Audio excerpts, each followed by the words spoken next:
If only I was president of the United States of America, to make that analogy accurate. But would you even want to be? Because it's a quite tough job, Luke. I mean, think of all the paedophile islands you have to fly to. Yeah, that's a good point. Yeah. But nobody ever considers that when they're applying for the job. And I wouldn't want to be Elon Musk, because you think about how hard he would have had to have worked in the meritocracy in which we live to become as rich as he is. Yeah, I know, it's crazy. But just for a second, imagine what could come of this, because Trump isn't going to be happy. Oh yeah, it is crazy, isn't it? Yeah, and of course, when this comes out in like 2 weeks, because I never upload these things close to when we record them. People could be listening to this in their war-torn hellhole. Well, yeah, Elon could have been deported. Yeah, Elon, more like alone, because he doesn't have any friends anymore.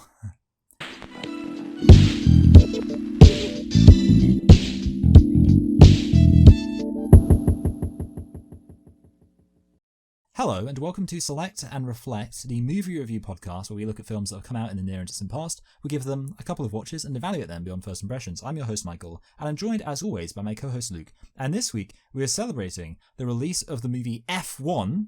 That's right, the Fast and Furious franchise has gone all the way back to where they started, and we're going to be celebrating that by looking at the movie. It's called Rush. I forgot what it was called for a second, but the movie is called Rush. Luke, why don't you tell us a thing or two about Rush? Doesn't really have anything to do with the word rush. I mean, they're going fast, you know. Yeah, it is a shit name, I agree. Yeah, they're rushing around the track. I think it's definitely a focus group name. You know, like what should you call a movie like this? You know, what can you call it? I would call it Ford versus. I would call it McLaren versus Ferrari. Yeah, well, it's not. Honestly, you could call it Lauda versus Hunt, which would be accurate, I think. Yeah, but no one's ever heard of either of those people, which would be the main issue.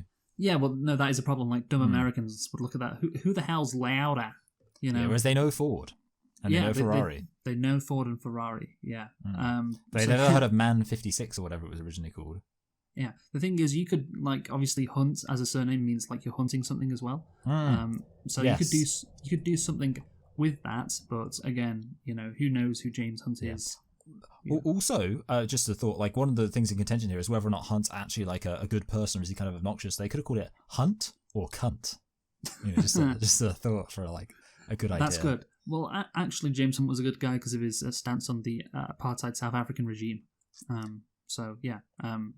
James Hunt was a good guy in terms of his politics. No, I'd call that the minimum standard personally, but I guess you're willing to just let a white guy off easy.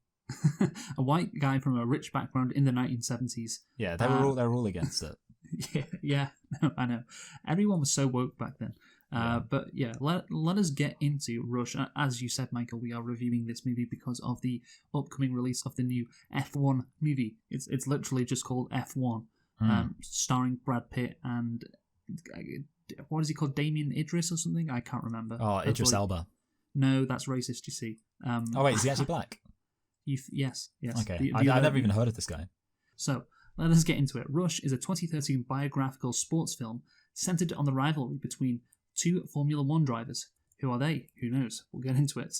It was directed by Ron Howard, and you can tell. It was written by Peter Morgan as well, and you can tell. No, I kid. I didn't really know anything about Peter Morgan. It stars Chris Hemsworth, Daniel Bruhl. Of course, they were both in a Avengers movie, weren't they? Yes. Wait. Was it Avengers or was it Captain America: Civil War? Oh, sorry. Yeah. Well, I count it. Yeah, it's the MCU. So yeah. Gruhl, this guy, he played one of the Nazis, right? So it was Captain America. Yeah. Of course he played one of the Nazis. It stars Olivia Wilde, Alexandra. No, does he play a Nazi? Fuck, I can't remember. Or maybe he plays a Nazi defector. No, he plays some guy. He plays some guy who is I don't remember pissed. These films. Who is pissed at Iron Man? Sorry, I know. Oh, yeah, Zeno, right? Is his name Zeno? And he's the guy who, like, he basically tricks them into fighting each other because, why is he pissed? Because I was thinking, because obviously we find out that Bucky killed Iron Man's parents, but I don't remember why. Nobody cares. Yeah, nobody you're right, yes. Nobody cares anymore. So it also stars Olivia Wilde, Alexandra Maria Lara, and Pierfrancesco Favino. Favino, yeah, there we go. I wonder where he's from. So, it was released on the 13th of September 2013 in the UK and about a week later in the United States. So, yeah, about 11 and a half years ago. Michael, can you tell me what the budget was for Rush? Now, obviously, this movie had Chris Hemsworth, right? We've established that, and he would command a considerable budget. But apart from that, I wouldn't say that other guy is that famous. 25 million, whatever. Okay, well, the budget was $38 million. So, yeah, it's quite a bit more than you thought. Not the worst guess. Yeah, not the worst guess, but what about the box office? Now, I don't know. In my head, I don't think this movie made a huge amount of money, but I didn't hear about the old Rush. 60 million. I don't know. I just like it had like one. I mean, this is like an original movie. This was back in the day when original movies weren't just decimated at the box office. Oh, I know. I thought 2030. It's post Avengers. I mean, I'm preparing myself emotionally for you to tell me that I am wrong, because I get I'm getting the slight impression that I'm probably not right. Well, look, but I'd be surprised I'm insanely off. It's got some kind of big actors. It's kind of a good movie. It's about a subject which is inherently interesting. I'm not just saying that as a F1 fan, but the box office was 98 million.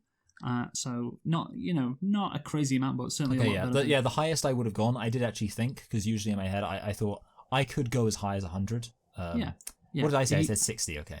Yeah. Did you say 68? I can't remember. No, I didn't say it. I'd never say anything other than round numbers ever. Okay. Right. Mostly because I worry one day I'll get it bang on and then you'll never trust me again. Well, yeah, if you just said 100, it would have been a really good guess. So yes. I'm surprised you didn't, but yeah. A decently successful movie. Tell me, Michael, what did you think of Rush? Well, you know what, Luke? So the thing about this film, I was thinking, I was like, there should be an award that I give, which is for each year, it should be the most movie, which is, say, a movie it's a fine movie, but that I didn't have I don't have any strong takes on this movie. You might have to do some of the legwork here, older Luke, especially seeing as you care about Formula One. This movie it's good. It is entertaining, but it's like that's where my praise ends. It's not like super exciting. It's not a superlative movie. It's not one of those movies where it's like it's the best at anything, but it is fine. I mean, I thought the characters, it was a clear character conflict. That's like obviously the big positive. You can tell who the characters are. But yeah, I don't know. It's it's not a movie I'm particularly interested in watching again, but it is strictly speaking a good movie. But yeah, that's my new category, just like the most movie where I watch a movie and it's just one of those movies where I'm just like, yep, that's a movie. If you recall, Michael, what did I say before when I announced the director? Yeah, you said it's a very typical movie of this director. You said you can tell that this is the kind of thing he does, and that's I'm with you on that, because basically... Well, who is it, you fucking twat? I can't remember, but I agree. My God. No, but I agree with you, because... Let me actually remind myself what this movie's called. 2013. This movie is by... fucking hell, and I saw it at the end, didn't I? Yeah, okay. Ron Howard, yes. And I was... Yes, it does feel like a Ron Howard movie. You are right. In my head, I was also thinking... I watched this movie... Okay, you ever heard of... I bet you have. I hope you have. You've heard of Eddie the Eagle, haven't you? Yeah. Okay, yeah. So I watched a movie about Eddie the Eagle, and it was just like a kind of sports movie about like this sports personality and the story of him being a sports personality. It started that Taron Egerton guy, and at the end of it, I was like, yeah, that was an accurate account, presumably, of this somewhat noteworthy sports personality. That's kind of what I felt here. But yes, very much a Ron Howard movie. So much so that it's very funny that I forgot who he was. Yeah. Okay. Yeah, because Ron Howard, I think he has a reputation for making a very movie-esque movies, which are very safe, which aren't experimental at all, which, are basically crowd pleasers, safe, bankable blockbusters. And this isn't a blockbuster, of course, it only made 100 million. But he probably has an interest in racing, and he probably was interested in this story, so that's why he made it. But yeah, it is just a decent movie, you are right, and it is filled with, well, I don't know if cliches is the right term, because it is based on a true story, of course. Like, this actually happened. A lot of what you see in this movie, actually occurred, which is why, of course, a movie was made about this rivalry, or this 1976 F1 season. Because, yeah, it was a crazy season. There have been some crazy seasons in F1, and this was definitely one of them. What would you say is the most crazy? The most, well, of course, I have limited knowledge because I don't. Because you don't follow the sport. No, because F1 started in 1950, so I can't really talk about the 1962 F1 season with confidence.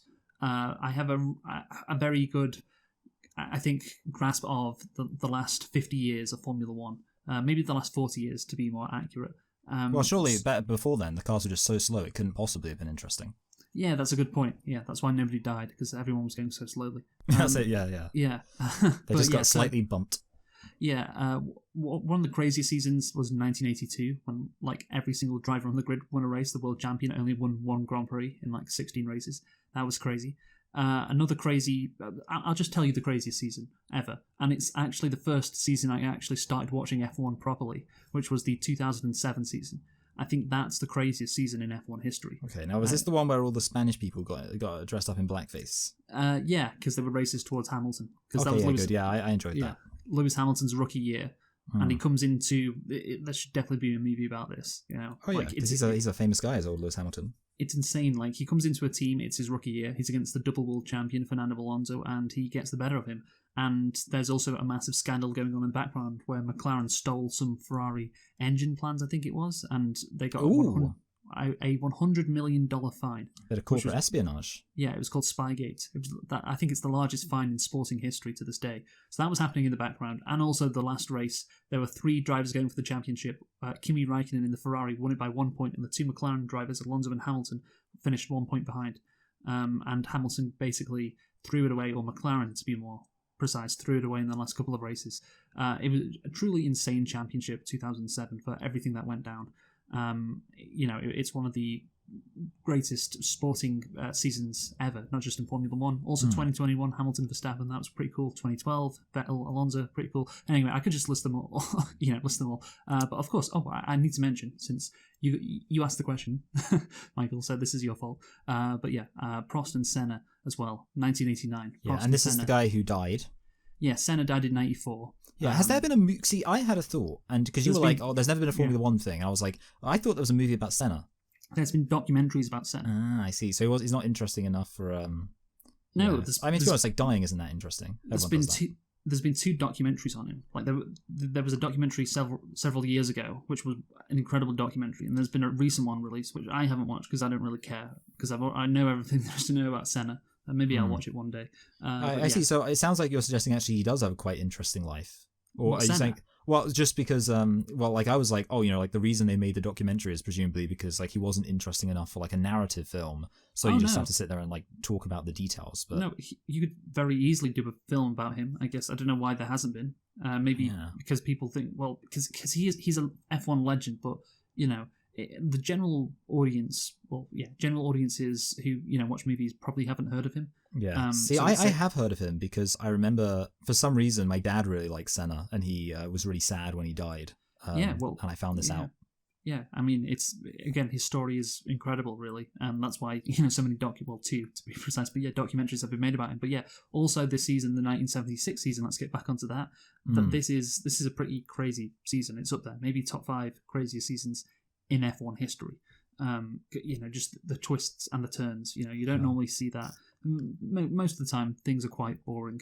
I haven't mentioned this. The 2008 season, of course, the one after the 2007 season.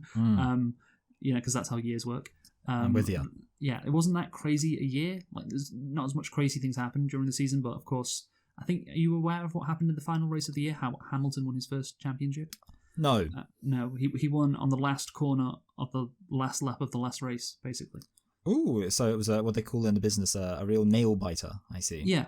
Yes. He overtook Timo Glock on the last corner to win the championship, and it was he was against Felipe Massa, and it was at the Brazilian Grand Prix, and all the Brazilians were celebrating, and they didn't realize that Hamilton had overtaken. That must have been, and that's how Bolsonaro became. President. It all started from there. The Brazilians were so pissed. Well, they haven't won a championship, Brazil, in so long. I think, Senna was their last. Did they ever win any championships? Well, Senna, that was their last world champion. Okay, cool. Yes, awesome. Do you think that maybe Formula One would be more entertaining if they had it like wrestling, where like you had like the different characters? Because like the way you're saying of like all the twists and turns, I'm thinking that could really do something. Well, sometimes it is like pro wrestling. Sometimes it is certainly with Max. Certainly, this Austrian guy would be a Nazi. Let me make a joke. Okay. Certainly with Max Verstappen on the track, the way he likes to wrestle his car into other cars. You see what he did? Yeah, good. Yeah, Certainly considering how violent he is. Yeah, more like verbs stopping other verve into is verve an expression? What does verve mean? Well, there are a couple of nicknames for him: Crash Stappen and Mad Max. Okay, I would think of like something like stop him, like stop him, crashing into other drivers, something like that. Well, he should probably stop doing that. But anyway, yeah, he could kill someone. Yeah, I mean, he could do that. He almost killed Hamilton in 21.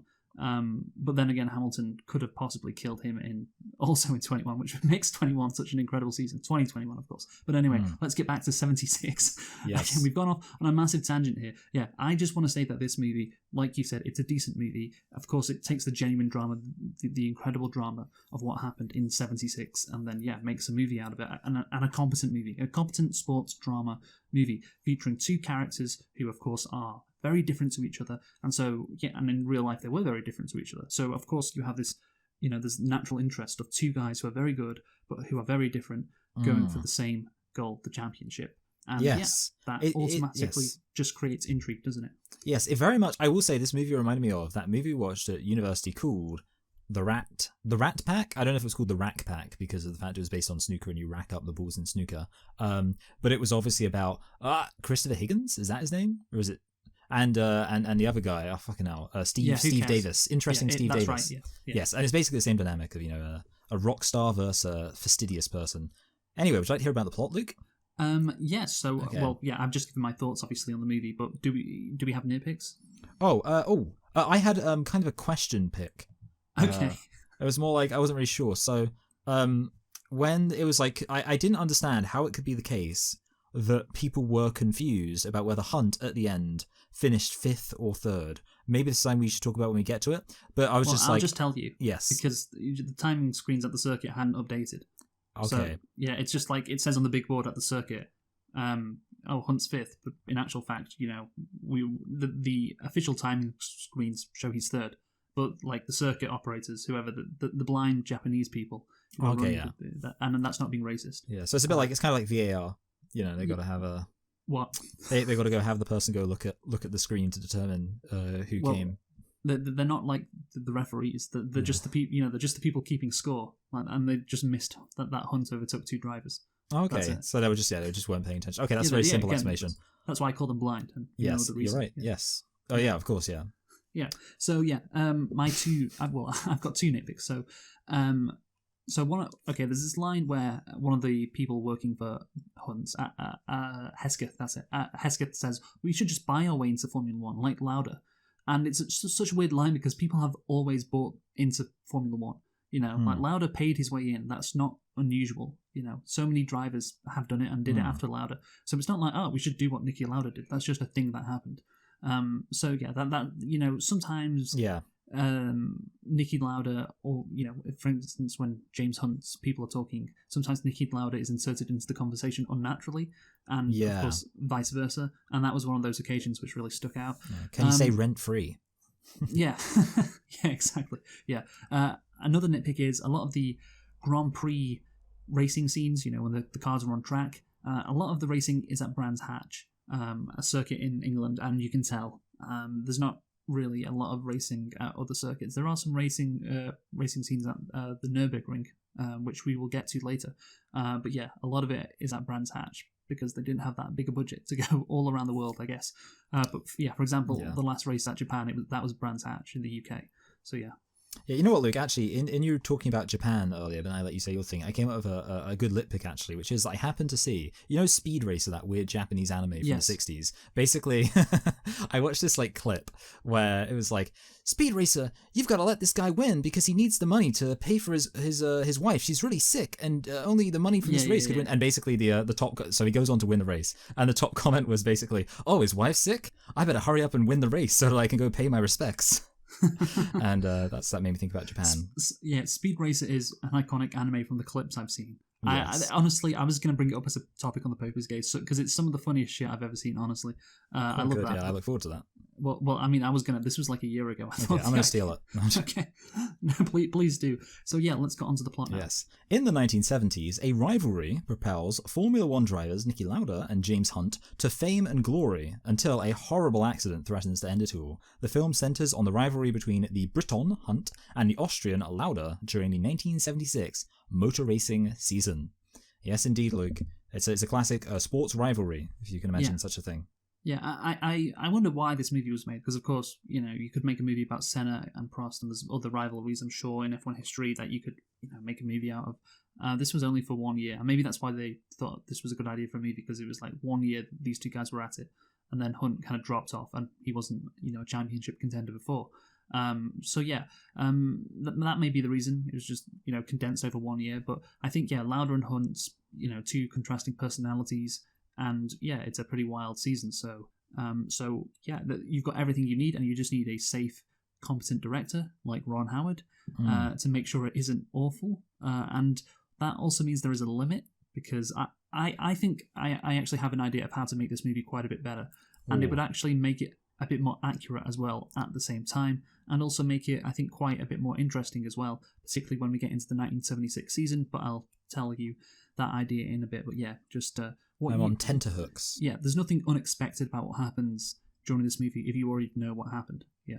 Yes, there's not. Yeah, you are right. There's nothing unexpected if you know what happens. I get what you're saying. So like the movie doesn't really add anything apart from just. I suppose I've used that as an insult of some biopics before, saying like, oh, they're glorified documentaries or glorified Wikipedia articles. I wouldn't say that in this case, because like at least it has a focus, as opposed it's not just like the worst thing ever, where you like literally start with their birth and it's like a scene where you're like, I always want. Does this film start off with a flashback? I can't think. It doesn't, does it? No, it starts off with a flash forward, kind of. That's it. Yeah, isn't it? Yeah.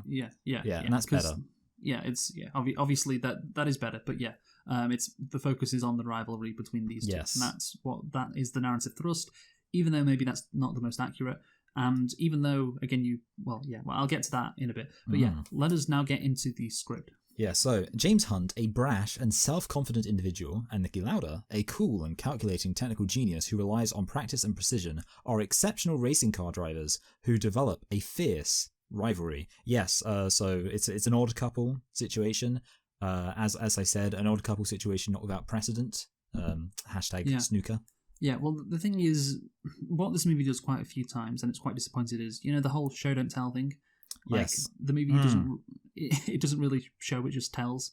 It tells you who they are, because both narrate at the start, and that's okay, because you could say, well, it's to show there is not one main character in the movie, like both of these guys are the main characters.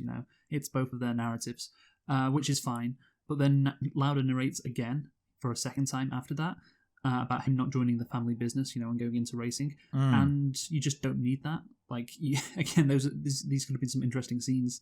And we could have shown these personalities, but right away you get a very good idea, too much of a good idea, honestly, of who these guys are, because you're just told.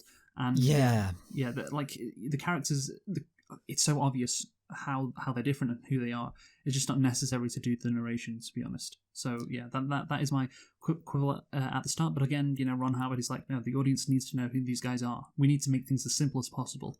And I just don't think that it was necessary, Yeah, no, and I absolutely agree with what you said about how like this movie it avoids the pitfall of being bad at the cost of not being able to ascend to really high heights, because obviously by having that very clear sense of these are the characters, these are the rivalries, it at least ensures the film is going to be about something, which is good, because there are films out there that aren't really about anything in terms of their focus. But obviously it means that there's you can already tell there's not going to be much subtlety in terms of how the characters interact.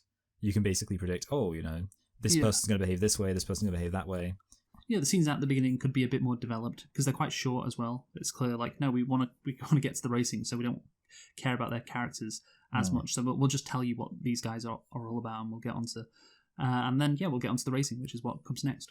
Yeah, so Lauda and Hunt compete in 1970 at a Formula 3 race in London, where both their cars spin before Hunt wins the race. In reality, the battle was actually between Hunt and Dave Morgan. Okay, so sorry, this next line is very important.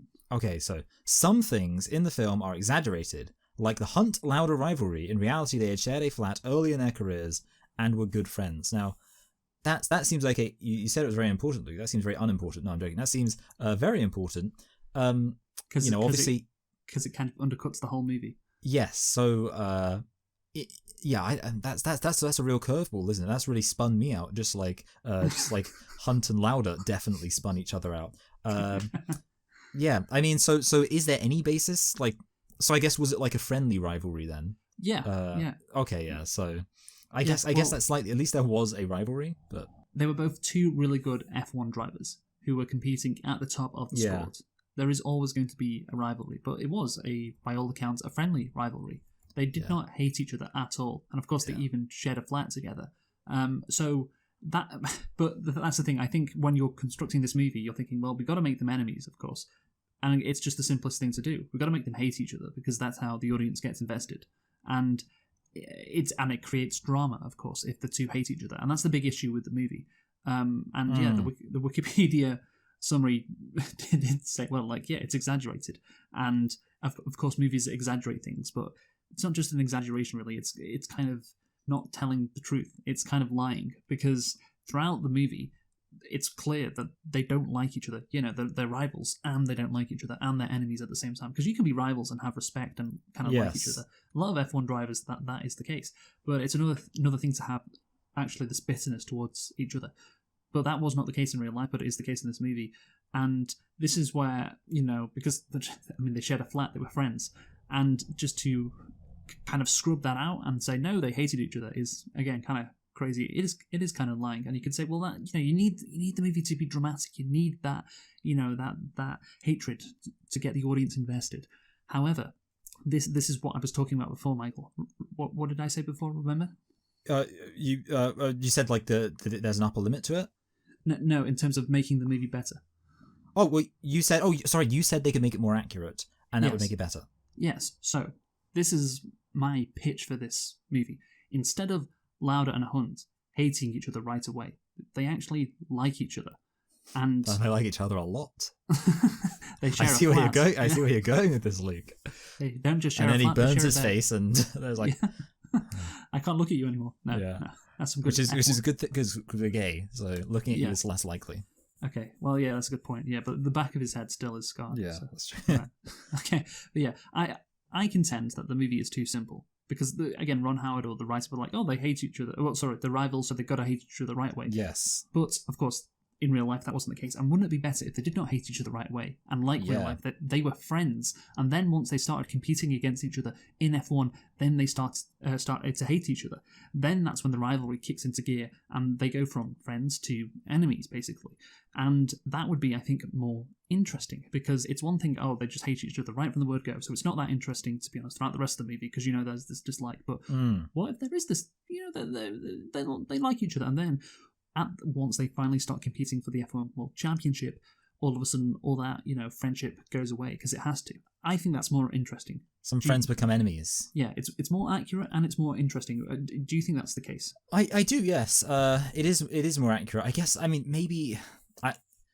I don't know. Yeah, I'm just thinking like maybe they were like. I mean, I'm not really making excuses for them, but I'm just thinking maybe they were like, oh, if you get too close, then it's the uncanny valley that makes it feel like more of a lie. But I don't really think that makes sense. So Luke, I'm just gonna say, yeah, I think you're right. That would be better. I don't think we have to make them gay lovers. No, I think that's fine. I would not go that far. I just make it accurate, and then once they start competing at the top of Formula One, then of course, because you both want to be world champion, of course, then it gets a bit tetchy. Yeah, of course. Sorry, I was just gonna say it makes me wonder what else, like, because there are like specific things that happen in terms of their rivalry, and it would be interesting if that stuff did happen even while they were friends. I mean, I could tell you in terms of what. All right, so what I'm thinking of specifically is when Ethan overrules Lauder about competing in the race. If that happened while they were supposed to, so basically, the race where obviously he gets injured. Did you say Ethan? Yes. Oh, you know what? Sorry, fucking hell. You know why? Because his surname's Hunt, isn't it? I was thinking of Ethan Hunt. Jesus Christ. Oh, that's fine though, because they're both characters in movies. Okay, so what's his actual name? Like, oh my goodness, what is his actual name? I'm gonna find James. it. James Hunt. There we go. So if James overruled Lauder. No, well, so that's during the 1976 season, isn't it? Yeah. Well, sorry. Well, I'm just wondering, did that actually happen? Because if that did happen, then that would be okay. No, that did not happen. Okay, yeah. That did not. I don't know actually what way Hunt voted when it came to deciding whether they wanted to race or not. Because that would be very significant in terms of like adding some actual substance to the rivalry. But you can keep that in because again, my idea is the rivalry starts once we get into the 1976 season, so you can keep that scene in. That's fine. But again, what may hurt the movie is beforehand, because there's like an hour or so, or maybe like 45 minutes of build up before you actually get into the 76 season. So of course, without that rivalry there, maybe something is lost. But you can still make things quite interesting up until that point, I feel like. And then once you get to that stage, they like each other, and then all of a sudden they don't. It's kind of like, it is basically like, I'm not sure if you're aware of Nico Rosberg and Lewis Hamilton, their rivalry. No, I've heard of them both. Does that help? So Rosberg and Hamilton were childhood friends. They competed in the same team during their junior karting years. Like, there's pictures of them like in the early 2000s, as teammates, laughing, having fun, racing together, and they were really good friends. They both made it to F1 around the same time, and then Hamilton joined Rosberg's team in 2013. Then in 2014 onwards till 2016, they had the fastest car, the Mercedes car, and they went from being friends to only one of us can win this world championship, and it's going to be one of us because our car is so much faster than everybody else. So they were childhood friends, like really good friends, and then they turned into bitter rivals.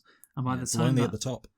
Yeah, and Rosberg ended up winning in 2016 the World Championship, and he retired right after because he said he couldn't handle the stress of going up against Hamilton, and just wanted to win the championship and bail, kind of like Hunt did, honestly.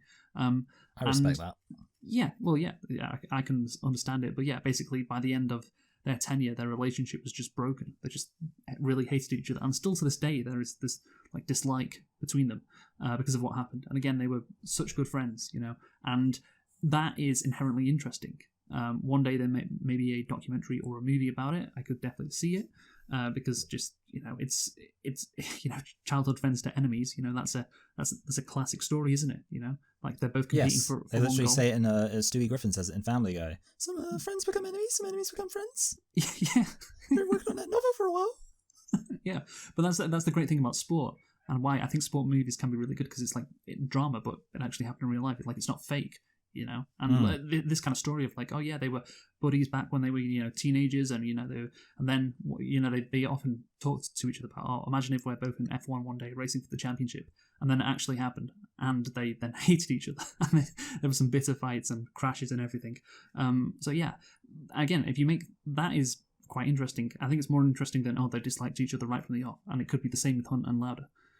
So that's my theory, and you can use the Rosberg and Hamilton example. Well, I mean, what they could have done, I hate to say it, but they could have just had some fake characters inspired by an amalgamation of real life people. But who cares? Okay. Lauda takes a large bank loan from Austria's Raiffeisen Bank to buy his way into the BRM team, meeting teammate Clay Regazzoni for the first time. In reality, Lauda had already raced in Formula One for March before joining BRM.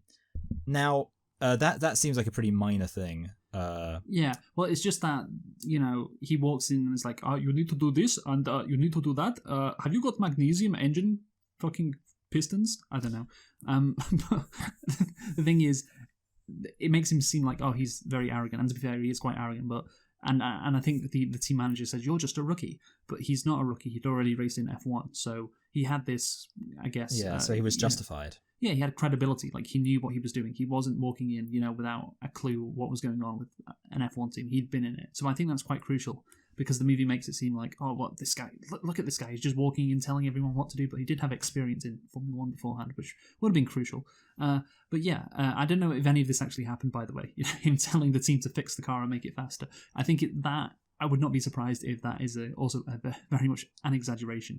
Because, he's very good at setting up the car, but actually engineering is quite a different thing, Yeah. I mean, obviously it is. It's funny. The thing is, it kind of came out of nowhere for me, like the idea of, he's like really good at like mechanical stuff. I was like, because okay.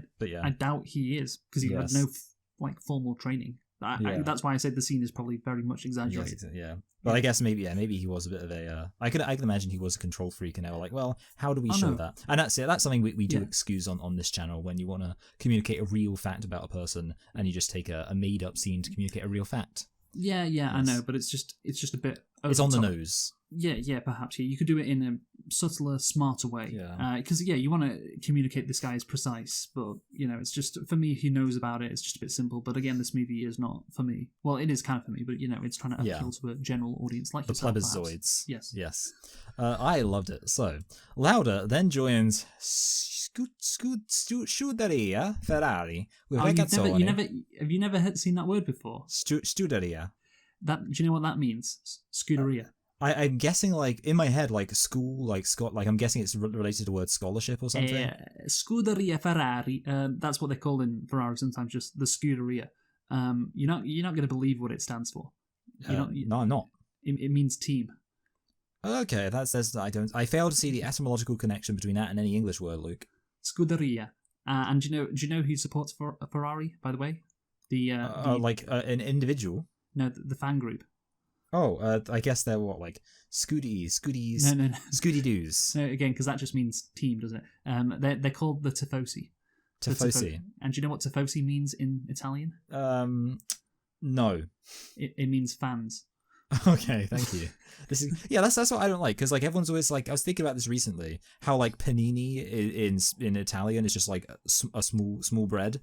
And it's like, I was thinking about mosquito, like the fact that mosquito in Spanish is a small fly. And I'm like, so are they just like walking around saying, oh, there's this, like we get so many better words because we just steal words from other people. Yeah. Anyway, so just to finish the sentence I was in the middle of, and wins his first championship in 1975. With Regazzoni. Yes, with Regazzoni, and wins his first championship in 1975. Well, they say you got a carb load before you have a race. Yeah. I'm just implying it's a pasta. Yeah, good. That's good. Thank you. Yeah, that scene where Lauda calls the Ferrari a shitbox. I don't know if you enjoyed that, but that is a good meme in the Formula One community. Whenever Ferrari produce a bad car, like the current Ferrari driver, after an awful race, the current Ferrari driver, whoever that may be, like Charles Leclerc or now Lewis Hamilton, is like, this car is a shitbox. You can't say that. It's a Ferrari. No, it's a shitbox. It's amazing how, with all these facilities, you produce a car this crap. And honestly, you could say that for the Ferrari this season, because their car has been quite shit. Yeah.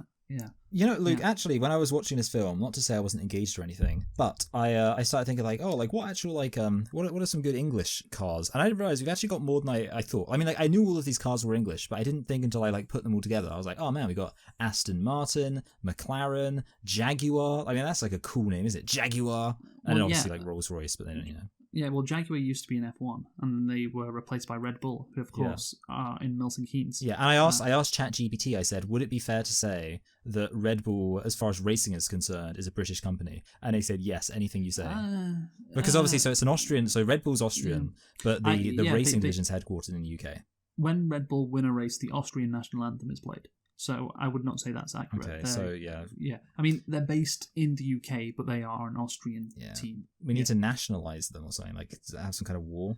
Yeah, well, 7 of the F1 teams are based in the UK, by the way. Yes, okay. And how many of them are actual British companies? So I guess McLaren compete, right? I'm not retarded. Yes, McLaren, yes. Aston Martin, Williams. You have Alpine, who are a French company, but that's like a division of Renault. Okay. They're based in the UK. And yeah, there are some Vauxhall? Vauxhall, no. Mercedes? I didn't. So Vauxhall, they're like they're a very practical company, right? I'm not... Like, they don't really make, like, fancy cars. No, yeah. Mercedes also compete in... are based in Britain. And Mercedes is a... I'm actually... Okay, I'm going to sound so stupid. Mercedes is a German brand. Well done. Oh, am I right? Okay, I'm so happy. I was like so worried they would be not German and you would make fun of me. Yeah. So like, most of the teams are based in the UK. There's Ferrari, which is Italy. There's there's the junior Red Bull team, which is called like, what the fuck is it called? Like RB. It should be called Red Calves. Literally, that would be easier than whatever the fuck they're called nowadays. And then you have Sauber, which is based in Switzerland, and the rest, I believe, are based in the UK. So there's something we should be proud of, Michael. Yeah, I am proud, yeah. By the way, Luke, speaking of, since you asked me a little language test, do you know what car company is, as a loan word, the word for station, train station in Russia? No. Vauxhall. They call it Il Vauxhall. Yeah, I forgot actually Haas are American, but I think they have a base in Europe somewhere as well. But whatever, it doesn't matter. Let's Oh yeah, so basically what I was going to say about this scene, about what Lauda, calling the Ferrari a shitbox and, trying to win the world championship with Ferrari. Well, yeah, I did like the scene with him driving the two Ferrari fans. That is what it's like, obviously. I'm sure you're aware Ferrari is massive in Italy.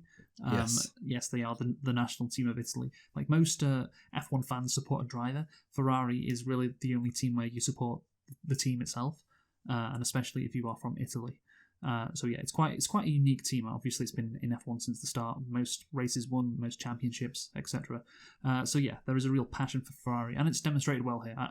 I did like that scene. I think it was good. And yeah, again, I just another quibble with the characterization.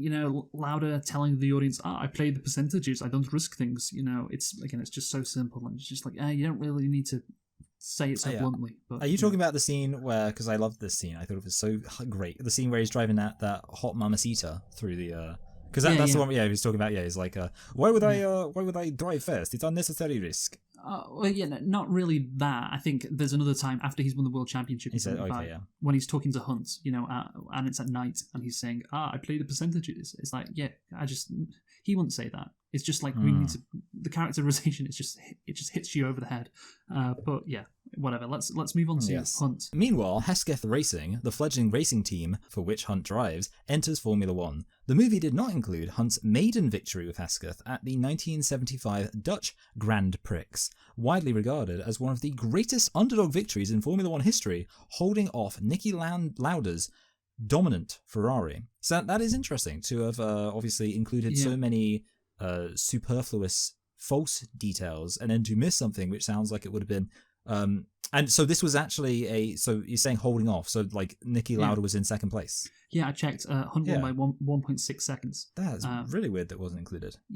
I was aware of that, and then I looked it up and I was like, oh yeah, like this should have been in the movie, because the Dutch, I mean, him, that's his first ever F1 victory, and he's holding off Niki Lauda, and the whole fucking movie is about Lauda versus Hunt. And yeah, it's a year before, of course, that he is in a championship battle, and that would set up, the fact that he's like, I can beat Lauda. It would be a perfect, scene to include in this narrative. But yeah, I guess maybe the budget was too low to have another racing scene at Zandvoort. So they decided not to do it, but I think that's such a shame, because I think it is a famous victory for Hunt, his first win. Fending off Lauda, it's just perfect for this movie, and they just completely omitted it. Anyway, Hunt then convinces McLaren to let him join them as their lead driver, believing he can beat Lauda's Ferrari. Yes. Well, I was just going to say, this was kind of crazy. This did happen. Like, Fittipaldi pulled out and went to race with his brother's team, meaning McLaren all of a sudden didn't have a driver. And Hunt needed a driver, and it was just, okay, you're getting this drive. I don't think they had as many reservations about him as in the movie, because he had proven himself to be like a very good driver. Like he was, scoring podiums in quite a bad car. He was winning races. Like he was fast, and he had a reputation. But I don't think Formula One teams would care that much as long as he was a very good driver and didn't crash the car that much, which he didn't. So yeah, but like it did kind of fall into his lap out of nowhere, which is that part is true. Yeah. Yeah, that is something like you hear about like happening to people. I mean, isn't it crazy? Yeah. Seth MacFarlane was almost killed in 9/11. Some of these things are just. But yeah, I mean that's not quite exactly. But yeah, I'm pretty sure I've like heard some stories about like famous people where it's literally like they only got the job, and it was like a career defined. Like I think there's like a few actors I can think of where they've said like their breakout role they only got because there were scheduling conflicts or whatever, and the other guy couldn't do it. But yeah, it's crazy whenever it happens. But you love to see it. Love to see a brother win. The 1976 season starts with Lauda dominating the first two races while Hunt struggles to catch up. Hunt wins the Spanish Grand Prix, I'll start pronouncing it properly now, but is disqualified after a post-race inspection results in a ruling that his McLaren was illegal. Struggling to comply with F1 rules, McLaren suffers a series of racing setbacks. Now, this was very interesting to me, and when I say interesting, I mean confusing. I feel like this was one of those moments where, I guess... Well, what was confusing? So the only thing was like it wasn't clear. Like, so was it something they said something about like the number of inches with the car? Yeah. So what was it about it that was wrong? So his car was 1.5 centimeters too wide. Too wide. Okay, sorry. Yes, that's fine. Cool. So that seems, and essentially, so obviously, I'm interested in like they struggled to comply. That implies that they basically. Like they kept having like small things, because presumably the being too wide thing, that's quite an easy thing to fix. No. Oh, I see. Oh, because does it throw off all the aerodynamics and stuff, or what? Well, it just throws off the whole car structure because obviously in Formula One you pack as many things as tightly as possible, and if the car is slightly too wide, then okay, you've got to find 1.5 centimeters somewhere, and you've put everything so closely together, you need to redesign like the rear suspension, and because the gearbox and the engine is at the back of the car as well. Well, you need to maybe redesign that too to fit it into the chassis. It can throw some stuff off potentially. I mean, I don't know the details about it. It's maybe the ruling didn't have anything to do. Or maybe making their car 1.5 centimeters shorter didn't have anything to do with their setbacks. Maybe it did, but it is possible. Okay, it is possible. Yeah. Speaking of me not appreciating, the complexities of designing a car, I haven't told you yet, Luke, that I met or spoke with someone who worked for Red Bull last weekend for reasons that I shan't divulge now, and they totally embarrassed me because I said, oh god, they embarrassed me so much. They were Canadian, by the way. I was like, why don't they just put helium in the cars so that they're lighter? And then he said, I think you're confusing weight and mass. If you put more helium in the car, you're making it lighter, which is bad because that gives it less traction, and you're also throwing off the handling by putting more mass inside it. And I was like, okay, so basically I'm an idiot.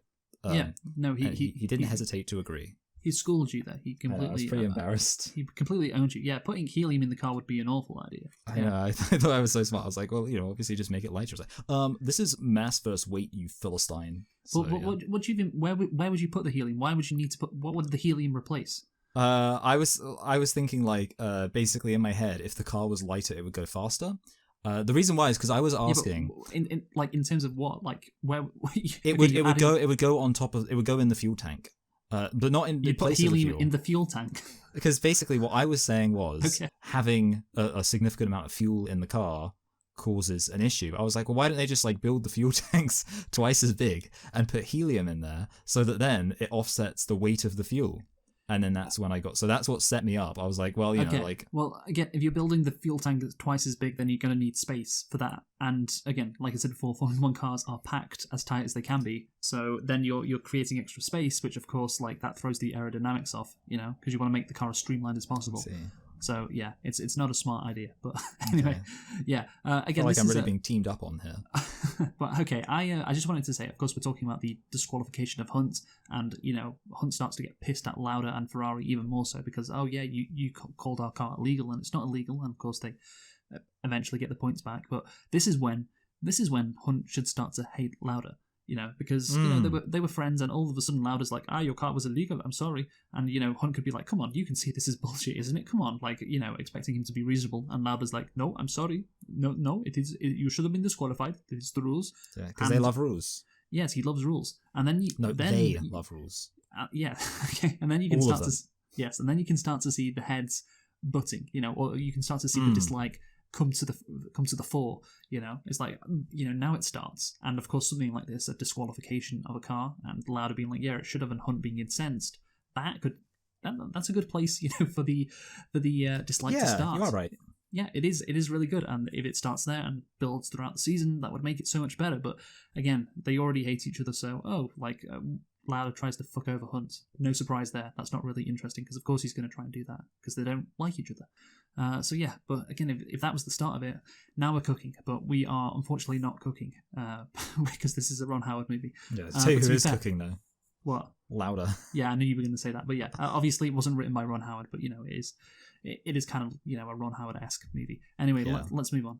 Yes, let's move on. Hunt's situation is further exacerbated when his wife, Susie, starts a relationship with actor Richard Burton. Following his divorce, Hunt regains his competitive spirit. Yeah, that woman was holding him back. Yeah, this was his like relationship was pretty undeveloped. Like, one thing I found interesting about this film, and I guess in a way I kind of didn't like this because it just felt like a bit weird, is that it's kind of like Hunt switches from Hunt being the main character to Lauda being the main character, was my perception of things. Because it kind of starts off looking at Hunt, you're looking at like his relationships and stuff, and then you kind of very much switch to Lauda, which isn't a bad thing exactly, but it just made the film, it was the one moment where I was like, oh, this film feels like unfocused. And I guess the thing is, I disagree.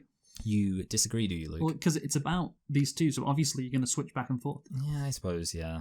I just thought it felt to me like kind of like Hunt was being less, like, it felt like one dominated the first half and one dominated the second half, rather than being like switching back. I guess okay. I don't think so. I mean, maybe more interesting things happen with Hunt until, of course, Lauda's accident. Because, Hunt's going for an F1 championship for the first time, so it's naturally more interesting. And he's getting a divorce too, so just more shit is happening in his life. Until, of course, the accident. But yeah, I like the cut between Hunt banging the stewardess and the pistons on the F1 car. Did you like that? Because pistons go in and out. Yeah. Like, so it's kind of, but yeah, it's good. That's the Ron Howard magic. Yeah. But yeah. Because driving cars is like sex. Yes. Well, according to James Hunt, it is. But yeah, the movie implies that his divorce helps him. And not like that's, and I find that really funny because it's like, McLaren could have just made their car better, but no. Yeah, you've really got to feel sorry for like women. They just always get dunked on. Lauda marries. Oh, speaking of women, Lauda marries his now wife Marlene in a private ceremony, but begins to have concerns about the effects of his newfound happiness, worrying that he has become vulnerable as a racer as he now has something to lose. Yeah, this guy's a complete robot, which is again, it is interesting. It's kind of like at the same time, dude, you're just racing a car. Come on, man. It's not like the end of the world, but also like it does feel very much not subtle that he's like, I'm worried that now that I am happy and I am feeling the human emotions, it will make me less precise when I am doing the car stuff, because I will be thinking about my wife and all of the babies that I will have with her through the reproduction. Okay, so you're like kind of making a joke about it, but it is kind of genuine. Like, I mean, I get what you're saying in the sense, yeah, he's such a robot. Like maybe somebody. But yeah, it is a real thing that he would worry, because 20% chance of dying, Luke. Did you know that? It is something interesting to explore. Again, maybe a driver wouldn't say just so bluntly, no, I don't want to be happy because now I have something to lose. Like, they wouldn't say it like that, like kind of a robot, as you said. Yeah. But it is something interesting to explore, but the movie really doesn't do it that much. There's not really any great scenes between him and his wife from here on out exploring this, because that is a real thing that drivers, maybe lose a bit of that edge if they have a family, because I remember there was this one overtake done by Alonso on Michael Schumacher. Fernando Alonso, of course, back in the 2005 Japanese Grand Prix around 130R. It's a very famous overtake in F1 history. Alonso steamed around the outside of Schumacher at a very fast corner, and it's an incredible overtake. And of course, Alonso was the new F1 world champion, the youngest ever. Schumacher was the legend, of course, a 7-time F1 champion. And it was like a passing of the torch moment, if you will. Alonso goes around the outside. He shows Schumacher he's the man in Formula One now. He's the main guy. And but the point is, after the race, Alonso was asked about the move, and he said something along the lines of, "Yeah, I knew Schumacher would back out because he has a family at home." That's what he said. Yeah. That's an alpha move. Yeah, it is. It's a cool line. But yeah, Rosberg, who I mentioned before, of course, he retired in 2016. One of the reasons he did was because he had a wife and he also had kids, and he was like, I don't really want to, like be racing all the time and just, like ignore them. I want to spend time with them now. It is an incredibly intense sport. Yeah. On the day of the German Grand Prix, Lauda calls a drivers' meeting urging the F1 committee to cancel the race due to heavy rain on the notoriously dangerous Nürburgring Nordschleife. The vote goes against cancellation after Hunt argues that Lauda is trying to personally benefit in competition by reducing the number of remaining races at a time where Lauda already has a significant points lead towards the season's championship. Here's one thing that, I hate to victim blame here, but if I was Lauda, I would think, well, you know what, I'm going to just try to race conservatively, and I'm not going to go for any kind of high place, but I'm just going to maintain my position. Because if he's got such a commanding lead already, then as long as he can just I would basically, if I was like that guy, I'd be like, well, I don't need to take any unnecessary risks because I'm so far ahead. So that's what I would do. In the race, he was quite a fair bit behind. So that's why he's like, oh shit, I need to catch up. Thank you. Yeah, well, it kind of, shows that in the race by the fact that he's stuck in the pits and Hunt goes down the road. And there's already a few cars ahead of him. So yeah, he's like, oh shit, I need to catch up. Because the pit, that's the one where the pit stop takes ages. Okay, yeah. Yes. Yeah. So that's why. But yeah, maybe he should have been conservative. Of course, he would agree with you, Michael. Well, he's dead now, unfortunately. But yeah, he would agree with you if you he's ever agreeing with me in heaven. Yes, he is, yes. And yeah, basically, I think, yeah, maybe there's an implication because of his marriage. Now he's taking this stance. I'm not sure. It's difficult to know what the movie's trying to say because he has that scene with his wife. Interestingly, Lauda did arrange a boycott of the race. That is accurate, but the other drivers voted against it by how many votes, Michael? Well, I don't know how many votes were in how many people are in a Formula One race. 20? I'm talking about the margin. Oh, okay. Like by 3. Because it looks like a bit of a landslide, doesn't it? In the actual drivers' meeting. It does, yes. It was just one vote. Okay, even close. Oh, that would make it really interesting to know how James Hunt voted. That could be, yeah. Well, you could do the thing, honestly, when, it was everyone was tied. It's a tied vote, and then Hunt hasn't voted, and Hunt raises his hand in favour of racing. Yeah, but then the other thing that we haven't actually mentioned is they have this whole thing about like Hunt has the advantage that everyone likes him. Yes, and yes. so like that's another like character thing they've got going on. Yeah, so that's the reason why it was a landslide against Lauda, because to prove that he's unlikable and the drivers don't want to back him. And it's a good line from Hunt when he says, it helps if people like you. That is a good line in the context of what we have seen so far. But again, it's not accurate. But you know what? I guess we can forgive it. But that's the thing: the drama of Lauda losing out on the vote by one vote. Surely that's kind of interesting as well. Surely that I think that would be superior, especially since who cares who likes who. Okay, yeah. So yeah, whatever way you do it, it would have been interesting. But yeah, So the next section is. You're just going to read all this out, Mike. Yeah, I have some facts about the Nürburgring. The Nürburgring. And just to illustrate what a crazy racetrack this was. Yeah, all right.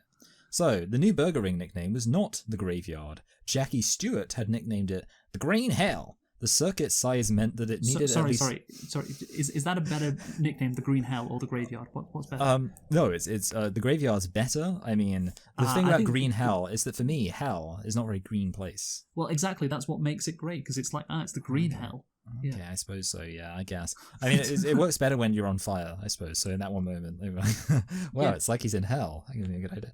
So the circuit size meant that it needed at least 5 times the number of marshals and medical support as other Grand Prix, something the German organisers were unable to provide. It was impossible to upgrade it to the increased safety standards of the 1970s. It was also narrow, had very few runoff areas, and numerous sections were nearly inaccessible to fire marshals. It was very bumpy. Indeed, at a number of points, the cars could actually become airborne. The sheer size of the circuit also meant that weather conditions could vary widely. This is what happened. With some sections dry and others wet, making a safe choice of tyres impossible.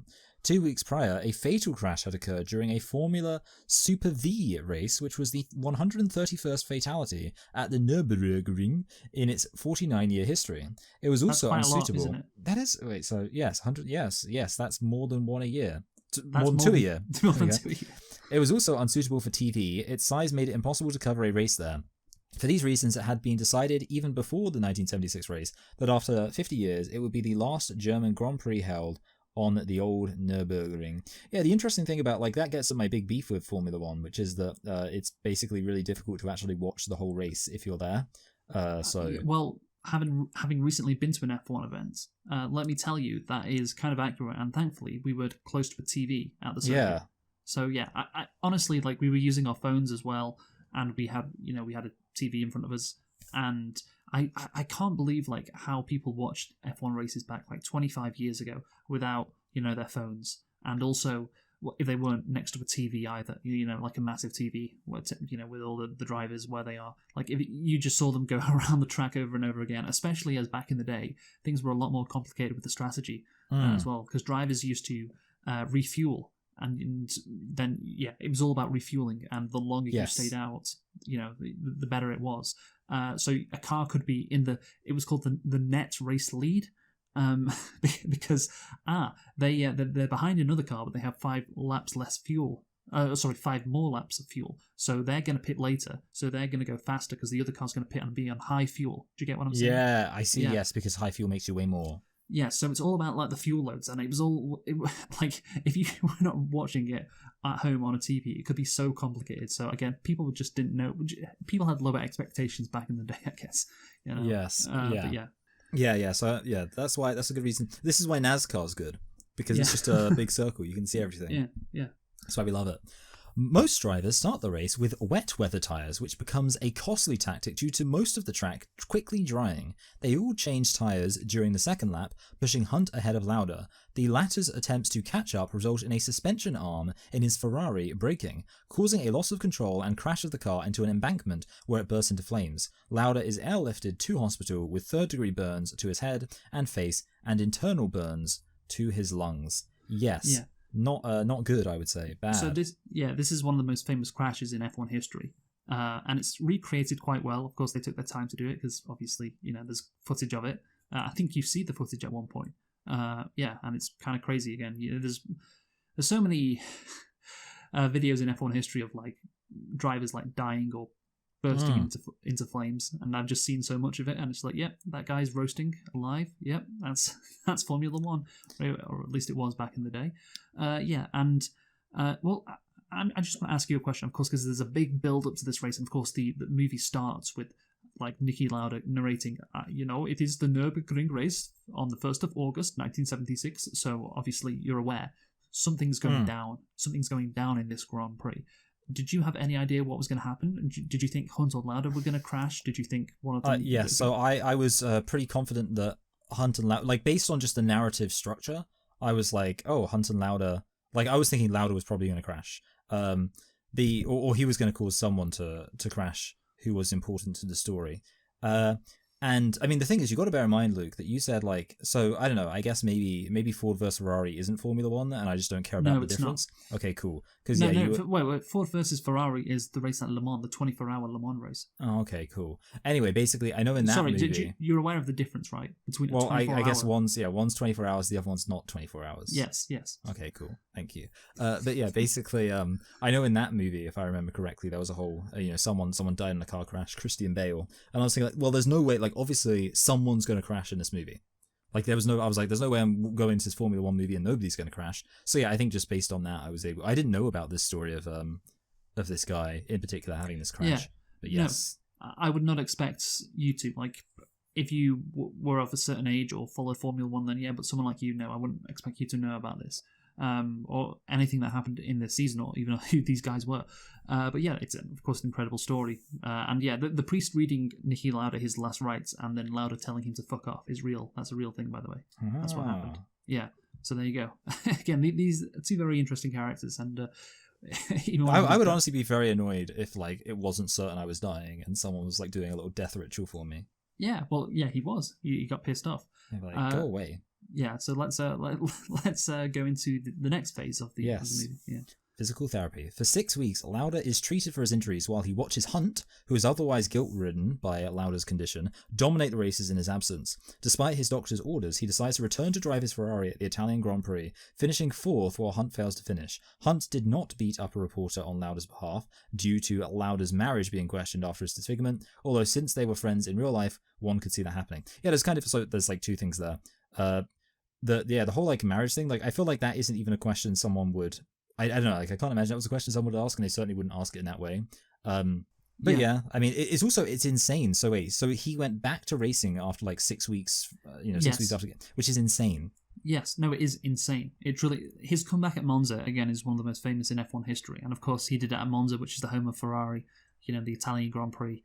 And yeah, like this is why this movie was written, because yeah, the fact that he came back and managed to finish 4th, and just the stories of him struggling to put on his helmet, and yeah, the blood after the race all around his face because of the helmet. It's insane. And yeah, but he doesn't sweat anymore, so that's actually to his advantage. Yes, and yeah, although I do think this is a bit hacky. When Lauda is going through all the operations, they have the F1 races in the background, Oh yeah, I feel like that probably didn't happen. Yeah, like on TV, like they couldn't have rescheduled the procedures to another time. No, yes. We have to do this painful thing while James Hunt is winning the race. I'm sorry, that's the only time we can fit you in. So yeah, that was very funny.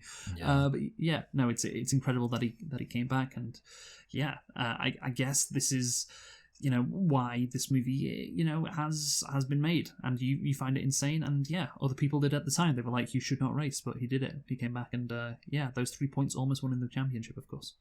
Yeah, he's I mean, good guy. I can't believe it's kind of crazy that you can just if you do well at the beginning, you can just miss a couple of races, just slack off, and you're still like, oh, I'm still maintaining my position.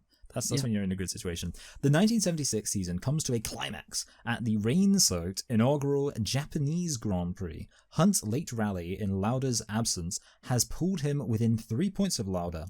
Hunt argues that the race should be cancelled, but since the TV rights were sold around the world, the race takes place. Yeah. Yes, so do you know who's the antagonist, who's the protagonist? Well, we know who the villain is in this movie. The real villain, capitalism. Yes. Yes. Because they need to make bank. Yes. So the drivers' lives are put at risk, which has happened, of course, throughout the years in Formula One. But yeah, this was a very clear example of that. The race would have been cancelled if not for Lauda and Hunt's, championship battle, which captivated the world's attention in 1976. Apparently, again, I wasn't around then, but I can imagine it did because, yeah, again, what happened is kind of insane. Kind of like the most recent example, Hamilton and Verstappen in 2021, that captured the world's attention. I couldn't go anywhere without hearing about it. Yes. Well, I don't know if you're joking there. I genuinely, I never actually. I didn't know about this. But yeah, it was a pretty big thing. I think 12 million people in the UK watched it, which is it broke the record for an F1 race. Yeah. There's quite a lot of people who watched it. But yeah, again, what happened in the end there was for TV, or for drama rather, the rules were changed, basically the race director went against the rules to hand Verstappen the title, which again I don't really want to get into, but yeah, it's kind of the same here back in 76. The race should be cancelled, but no, we're going ahead because we need a dramatic end to this title fight. But yeah, there you go. By the way, can I ask, who did you think before the race? Who did you think was going to win the championship? Because that is a good question. I guess you did not know, right? No. I think I thought Hunt was going to win because I thought that's kind of that's the more. I mean, it's kind of weird because obviously I was thinking about it in terms of from a screenwriting perspective, even though obviously it's a real story. But I was thinking because that's kind of, I guess one, because Lauda's he's a very serious person. So I think actually it would be to his benefit to be I don't know, it seems mean after, but in a way you could understand that there'd be some thematic significance or emotional significance to his character, be I lost. Yeah. That sucks. And then also obviously with Niki Lauda, the fact that he's come back already from this crazy thing. Yeah, it means that's already victory enough. Yeah, I guess so. Yeah, I think if I was a screenwriter, I'd have Hunt win because Lauda's already won a championship and Hunt hasn't, so that's more interesting, I guess, if Hunt wins. And yeah, it's Hunt's the guy, and Lauda's constantly said oh yeah, you want to win the championship, James. You want to it. You're too reckless. And then he goes and obviously wins because he is reckless, because he does race in the rain. Kind of, going against what Lauda thinks should happen, or what an F1 driver should do. Yeah, so he learns a lesson. Yeah, not really, because, I don't think he learns a lesson because, he'd say, well, I was right to not race out there because I didn't want to die. But yeah. Maybe he learns a lesson in the fact that, sometimes this approach can win, Yeah, I like, you know what, this is the most money, but I like when he says, every single time I get in the car, I realize I have a 20% chance of dying. I don't want to be well, it's not every single time you get in the car you have a 20% chance, because then, statistically speaking, after you've got in the car 5 times, you would be odds on to be dead. Yeah, I didn't really know. I imagine Lauda said that in real life, but yeah, it doesn't really make sense. Anyway, at the end of the second lap, after his car has slid several times, the pussy coward Lauda returns to the pits and decides to retire from the race, considering it dangerous and opting to stay with Marlene instead. This allows Hunt to win the championship if he can finish third or better. I will say that I was disappointed to find out that they did get divorced, but they didn't get divorced. They got divorced a decent while later, so she's not shallow, which is good. Yeah, well, yeah, I was. They got divorced in 1991. Yeah, well, there's a lot of scenes where Lauda just looks at his wife, and there's no conversation between them, and you can say, it's all in the eyes, or that's the subtlety of their relationship. But if they had a quick chat about, oh yeah, I don't want you to race, it's dangerous, and Lauda's yeah, you were right, you mean more to me, or it doesn't mean as much to me as my happiness, or whatever, because that's his character arc. But there's no conversation like that, so it's just kind of okay, well, I guess he's just retiring because it's too dangerous, and you can say it's more complex than that, but I don't know, if he had to, he doesn't really interact with his wife in the second half of the movie at all, to be honest. And it'd be good if he had a couple of conversations. It would just make this decision to retire more meaningful than it is, perhaps. But yeah, there you go. So let's talk about James Hunt's championship victory. Yes. After facing stiff competition under grueling conditions, tyre problems, and a hand injury due to the gear shifter knob breaking, Hunt finishes third, winning the championship by a single point. In reality, Hunt only needed 4th place to be champion. That seems like okay, whatever. Hunt pitted. Wait, so why'd you say whatever? Well, it just seems why it doesn't seem like they had a reason in particular to drop it, increase it to third when he could have just been 4th. That seems like. No, they did because Hunt finished third. So the idea is he just won the championship. So if he finished one position lower, he wouldn't have done it. But because he finished third, see. Okay, that makes sense. Yeah, so it's more dramatic that way, you see. Yeah, okay, sorry, yeah. I see. In my head, I was thinking they could just make it so he finished fourth instead, but I suppose, yeah. Like, then they'd be changing something else, so yeah, whatever. Yes. Hunt pitted, dropped to fifth after his pit stop, and overtook two drivers on lap 71, not 73. Well, yeah, so just that implies it was more last minute, right? Yeah, 73 was the last lap of the race. Now, that seems weird. Why is it 73? That's a very random number. Well, it's always random. You know, it's just a certain length. I think it's like in modern F1, it's like 300 kilometers. So it depends on the length of the track. Okay, this is useful information. Okay. Yes. So, but basically, yeah, the only driver to win a championship on the last lap of the race is Lewis Hamilton. Yes. And, actually, Max Verstappen did it as well, but he did it by cheating, so that doesn't count. The only driver to win the championship legally without the race director changing the rules illegally is Lewis Hamilton. But yeah, lap 71, not 73. But again, the last lap it makes it more dramatic. You know? Yeah, so not lap 73 to win the World Drivers' Championship. There was brief confusion as the unofficial finish did mark him as fifth place, but with quick deliberation, the official finish was third. Hunt's overtake on Regazzoni for third is, however, inaccurate. He actually passed Alan Jones for third. Yeah, obviously, I mean, Regazzoni kind of gets like, you know, he becomes very much a minor guy, but I guess they were like, well, we should, you know, give him a last hurrah. Well, yeah, because the idea is, you know, it's more dramatic if he overtakes a Ferrari to win the championship. But the thing is, of course, since he just needed fourth, if he passed in real life, he passed Regazzoni for fourth, and that's what secured him the championship. Yeah, so you could have actually made it accurate, you know. But then again, if you know the drama of him coming third, he needs third.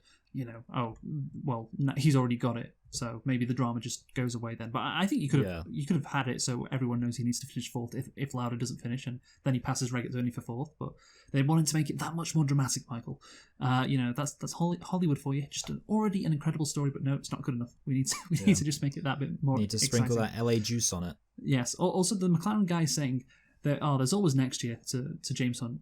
He would not have said that. I'm sorry. There's no chance you're telling a driver, there's always next year.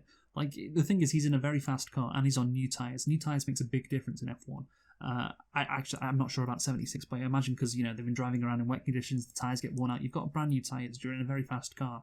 You won't tell your driver, forget about it. I just don't think that's realistic at all. But again, it's meant to show, like, you know, Hunt's like, fuck it, I'm going to win anyway, because I'm that guy who, you know, does the reckless thing, and on that one day that can win you the championship, and it did. That's the narrative, but yeah, it is kind of bullshit as well. Why he's a maverick? That's it. Which, by the way, I saw actually. I happened to see I don't know if we're predicting the thing, but I saw a review of F1. When I was looking for movie news, and it said that it's considered really exciting, and someone compared it to Top Gun Maverick. Hunt spends the rest of the year reveling in fame, sex, and drugs. At a private airfield, Lauda suggests to Hunt he focus on the next racing season to defend his title, but Hunt argues that his glamorous lifestyle is the highlight of being world champion. Lauda realizes that Hunt no longer feels he needs to prove himself to anyone. Yeah, I like how basically he starts off as just a total degenerate, and he ends a total degenerate. Yeah, well, that again is the clash in personalities. Lauda, of course, won the championship the next year, and then won it in 1984 by half a point, the slimmest margin in F1 history. Oh wow! Yeah, if you're interested, but yeah, so I actually don't know how you get half a point, but maybe I'm not interested enough to find out. Well, I'll tell you, Michael. So if a race doesn't go 75% distance, so for whatever reason it's cancelled, like halfway through, for instance, then half points are awarded. Thank you. That's how you get half a point. So yeah. In voiceover, Lauda reflects on how Hunt's continued hedonism led to limited future success and his eventual death at age 45, but also on how their great rivalry and personality differences spurred each other on that one season. And states that I just like how it's quite shit how he just says, you know, the point of the movie. Yeah, we get that's what we have seen. Thank you for spelling it out. Yes, and states that Hunt was the only person he ever envied. In the end scene, an incident is described where Hunt, while being a TV broadcaster, comes to a meetup with Lauda on a bicycle with a flat tyre. In reality, this incident happened while Hunt ran out of money and fell into an alcohol addiction. On this day, Lauda gave him money to rebuild his life, and Hunt got his life back on track and got a job as a television broadcaster. Okay, well done him for getting a job as a television broadcaster. I guess the lesson we learn here, though, is that drinking alcohol and doing drugs is worse for your health than having your lungs burned from the inside out. That's what we learned from this movie. Well, yeah, Lauda survived until 2019, I think. Yes. So yeah, he survived a while, and yeah, again, and I don't know why they didn't put that scene in the movie of like Hunt, being depressed and out. Well, I don't know, depressed. Basically, yeah, penniless and alcoholic and all of that, because maybe it was too. Well, maybe it was too depressing. Maybe they didn't want to end the movie like that. Maybe they wanted to just like end it kind of on a happy note. They also could have just like cut it for time. I don't know, because like obviously that would, in order to do that, like it would not really make sense to have that done in like a voiceover. You'd think like you'd want to have, because it seems it's almost like they made it more boring, rather than being Well, they made it boring to lie about how bad a state Hunt was in when that incident happened. To make it seem again not as depressing, to end the movie on an uplifting tone, or maybe not as this guy, he was an alcoholic and he ruined his life, but he did get back into TV broadcasting, so you could end the movie on an uplifting note, but it requires a whole nother scene, because like it's a whole nother chapter in his life. He's gone up and down. Maybe just want a quick scene to show that, because it would be kind of abrupt at the end. Oh yeah, this guy's fucked. But yeah, he was a successful TV broadcaster. Him and Murray Walker delivered a lot of iconic lines in the while they were commentating. There's a lot of F1 races where you hear James Hunt's commentary. He commentated for many years, many iconic races as well. So yeah, let's conclude now. Michael, you go first. Yes. So yeah, this movie is like interesting. I think we pretty much said everything needs to be said in terms of it being like very clear about what it's about, but that's a double-edged sword, because makes it more clear what's going on, but a lot harder to see like a deeper message in it. For me, I was thinking, I guess like a low 7. I could say high 6, because I personally didn't find that interesting. Would you be really upset if I gave it a high 6, Luke, or would you forgive me based on No. So I'm going to give it a 7 out of 10. Okay, so I'm going to give it a high 6. Okay, yeah. So if you had my idea, they started off liking each other, then hated each other while they were competing for the championship. That would be more interesting. 6. I'm going to bump that up to an 8 out of 10. But no, just a 7. Again, 7's a fair rating. It's like a very competent movie, a solid movie, good job, and that's what you expect. But yeah, just with all the ingredients, a 7 is probably the most likely outcome. And yeah, that's what we got. But could have been better, but could have been worse. So it's fine. If you like Formula One, I think you'll like this movie, and you want to rewatch it. Like I found it just more interesting than you. But I'm not going to rate it that much higher, because still there are some issues. And while watching any movie with a subject that I have an interest in, of course I'm naturally interested. But the most important thing is how good a movie is it. Regardless, you like to be objective. Yes, exactly. Regardless of my care for the subject, is it a good movie? And it's a 7 out of 10. So let us now go through the Karate Kid receipts. Of course. I have no idea about this. So you thought it would get 56% on Rotten Tomatoes. I thought 72. It got 59, Michael. Oh, really? That's so interesting. So you were 3 off. I was 13 off, which means that I had a 17-point advantage. Now it's just down to 7. Of course. That's exciting. You gained 10 on me because you were 10 closer than me. So let us now guess what we think the F1 movie is going to get. I will say, even though I said I saw a review, I did not see any Rotten Tomatoes stuff. I mean, hopefully there's not any Rotten Tomatoes stuff yet, but yeah. 3, 2, 1, 87. Okay. Oh, okay. Okay, wow, you went very high. You know what? I'm basing it on literally one thing. The only thing I saw about it, which is that someone compared it to Top Gun Maverick, and I'm thinking, well, my memory is like everyone liked Top Gun Maverick, so I'm thinking, yeah, maybe it will be one of those movies where, like, not necessarily it's fantastic, but just like everyone likes it. Yeah, I would be pleasantly surprised if that was the case. But from what I've seen from the trailer, in general, what path I think they're going down, it's going to have incredible... it's going to be woke, isn't it? I can see where you go this, Luke. There is a black driver, and of course, black drivers have never been successful in F1.